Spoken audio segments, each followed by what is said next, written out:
Hello guys, so if you're looking how to use Starbucks application, so if that's the case, you've come to the right place. Because today in this video, I'm going to show you exactly how you can do that. Now, without wasting any more time, let's begin.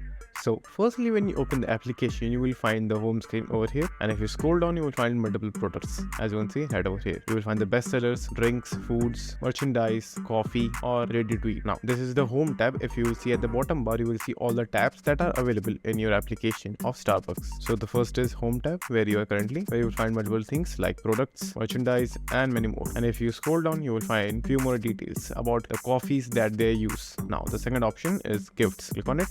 Over here, you will be able to redeem your gift cards if you have them. Now, the third option is pay. If you want to add some cards, you can add them by click on the plus icon at the top right. And if you already have a card, you can just simply add that card or buy a digital card. It's up to you. Then the last is, so you can just simply search whatever you want. And the last and the main option is order, which is at the center. Click on it, and over here, firstly, enter your location at the top. Then you can just simply scroll down. Then if Starbucks is available in your location, just simply scroll down and choose whichever product you want. Click on it and choose the variant of that product. Then just simply click on add to item or add item. Then just simply click on checkout and complete the checkout process. So that's it, and thank you for watching, and do like and subscribe to my channel, and take care.